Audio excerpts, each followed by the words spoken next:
Hello everyone. In this video, this is a follow-up of a video I made recently regarding Stockfish 15 and a plan with black to win. I'll put a link in the video number 1, but I'll remind you the main idea: closing the center, bring pieces to the wings, and then with a pawn breakthrough, finishing on an attack on the king. We've seen a very nice game in video number 1, and here showing another brilliant game by Stockfish playing with the black pieces. So here we go. Once again, it's a Nimzo Defense here, but a different variation used by white, played by Komodo. I'm going quickly in the opening moves. And here e4, that's a nice move played by Komodo, taking charge in the center. What is black doing? e5. And in the game, white is pushing d5, and we get that step number 1, closing the center. But what if white takes on e5? Then you take like that, you attack the bishop. So let's say queen e2, knight h5, coming to f4, so g3 is fourth. And now queen g5, a nice move. You're threatening knight f4, you can play rook a d8, and you have a very nice game and bishop c8 with the black pieces. So in this position, d5 is played, and now we go in a close center maneuvering type of game. So let me go quickly. And now we're on move 17. And what is black doing? Same plan as in video number 1. Rook b7. So that seems to be a bit strange. Where is the rook going? Is the rook going to c7? Is the rook going to d7? No. The rook here is well prepared to, at some point, come all the way to the king side and attack like that. So let's see how the game goes on. a4 played, knight fg8.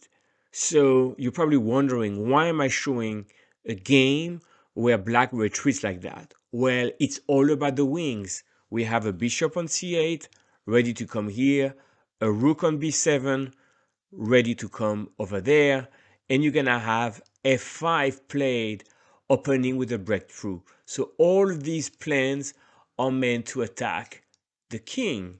And now you may say, well, what if white is trying to attack on the queen side? Then you would take like that, and on queen a5, queen a4, f5 played, and then you would have opening chances on the f file, knight f6, and you have a fine game with the black pieces once again.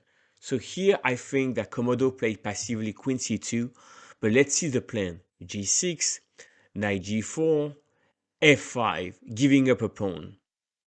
Knight takes h6, f4, the knight retreats, g5.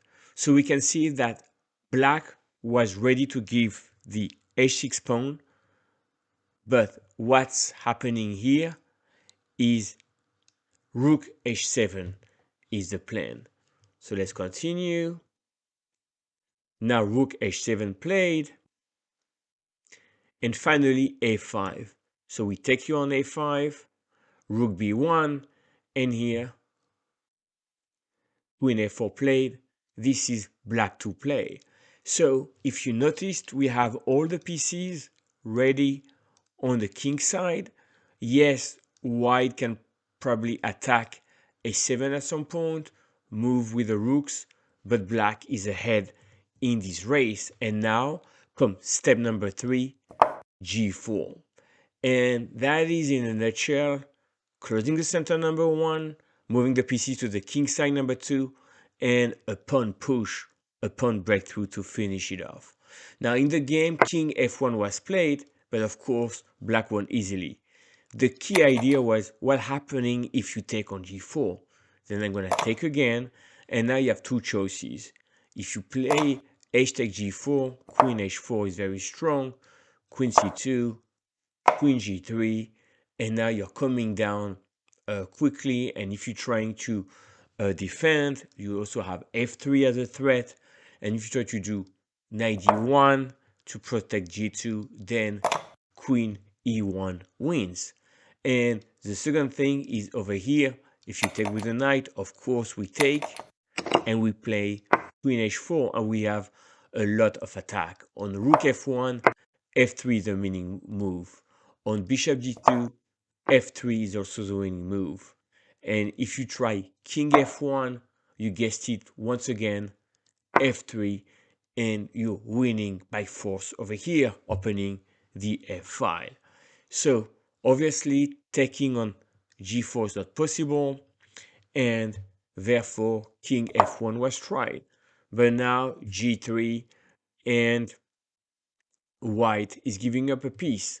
So why, if the knight were to move on d1, which is the only square you take, and here what is a beautiful move, queen c8, coming on h3, and you have a winning position. Everything is falling on the king side. So here white tried to give a piece, and now the game is pretty easy one with the black pieces. So I'll go quickly. The queen is coming on h3, and in this position, bishop h3, threatening all sorts of knight e3, and white resign in this position. So that's a very, very nice demonstration of a plan. First, we lock down the center. Second, we move the pieces like rook b7, knight fg8. And finally, we're doing the pawn push, a5 first, and g4. So when we have that, we have a plan, once again, showing extremely deep understanding of close center position by Stockfish 15. To finish this video, I like to show another game illustrating the same plan. But here we're gonna have a twist in the sense that I'm gonna show a game with the first move being 1e4. And we're gonna see the exact same plan by Stockfish 15. So now this is a different opening. And what do we have here? We have the Hippo system with black, which is how you just have the two bishops infantiatos, and you have the structure like that, also like a hedgehog system. So that's a hippo, and here white is ready to attack in the center and play d5.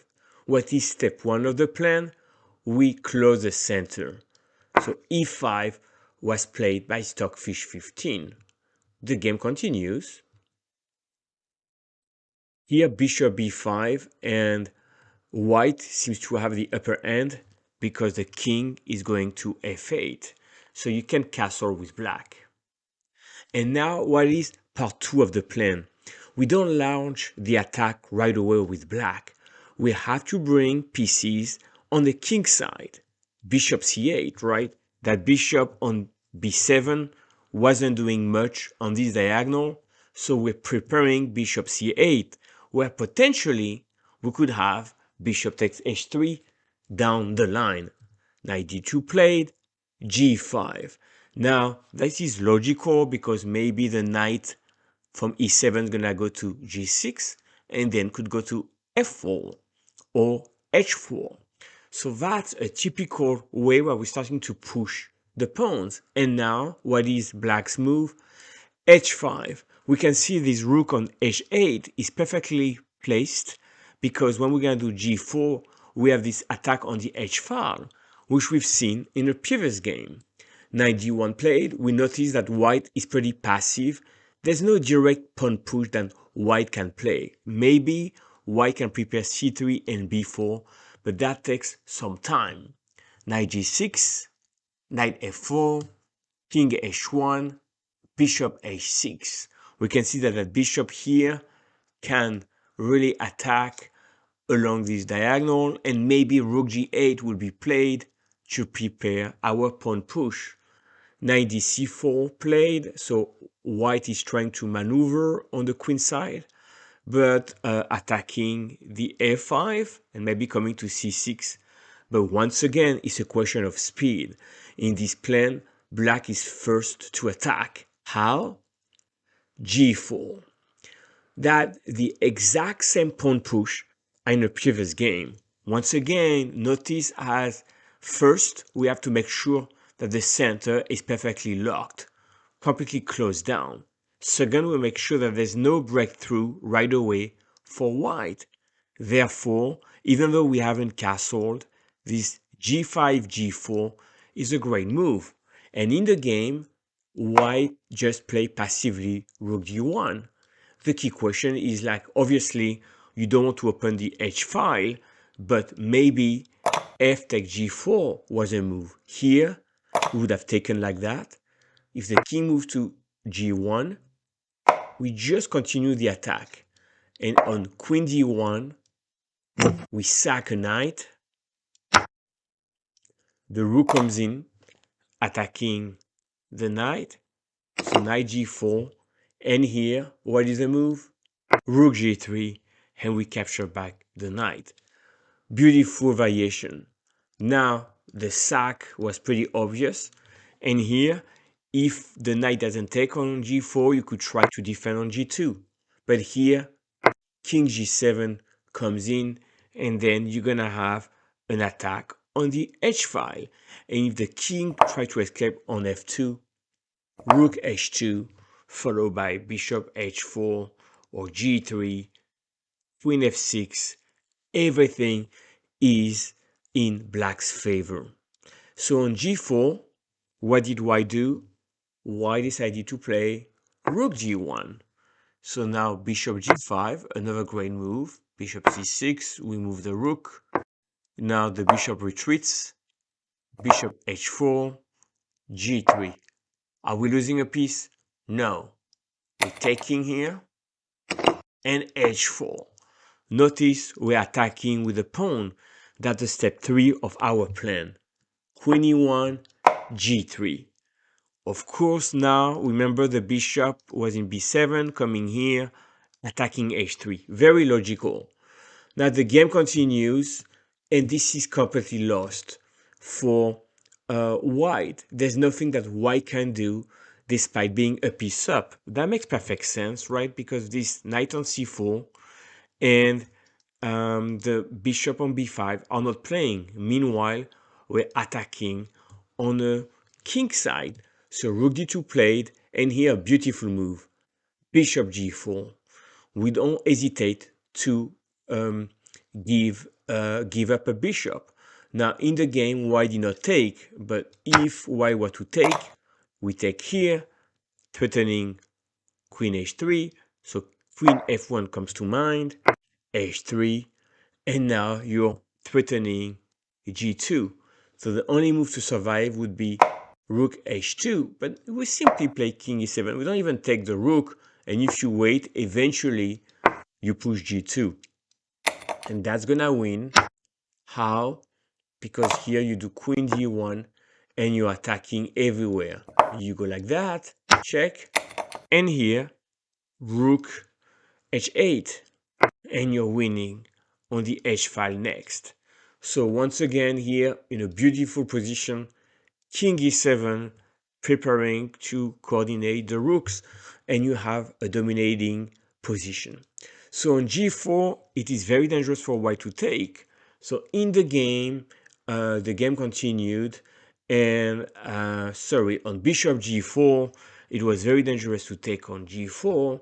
So here, rook d3 to defend f3 was played. But this is completely winning for black.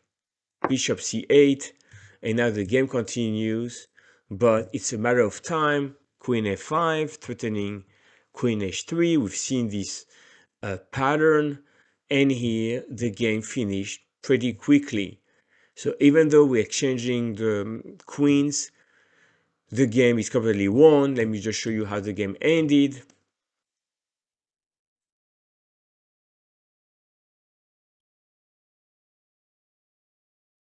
And here, opening up the lines. And here, white resigned. Clearly, white is passive and the rooks will prevail, and you have all of these pawns ready to attack. and the king and the rook are passive here because of our pawns. So that's a beautiful game. Once again, the 3 steps are, of course, locking down the center. We've seen in this position that the center is locked in these hippo variations. Then we bring the pieces like bishop c8, and then we prepare the attack here. And finally with g4, we are pushing our pawns. And eventually we push on the king side and are winning thanks to our 2 pawns and the bishop coming, the queen coming, and this is completely winning for black.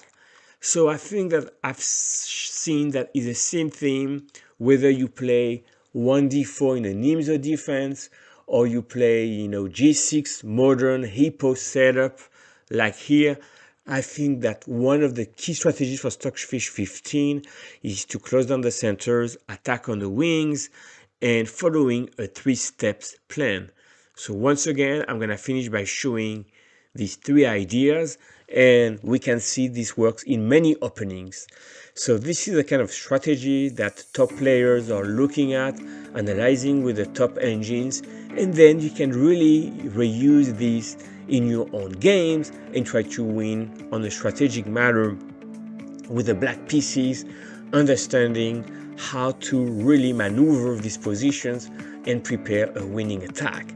So I think it's completely logical when we see Stockfish 15, and it is remarkable that the same strategy applies in many positions where Stockfish is able to close the center. I hope you enjoyed this video. It was a bit long, but really you can really win rating points and win against strong players and title players using this exact strategy. So feel free to drop a comment, drop a like, and I'll see you in the next video.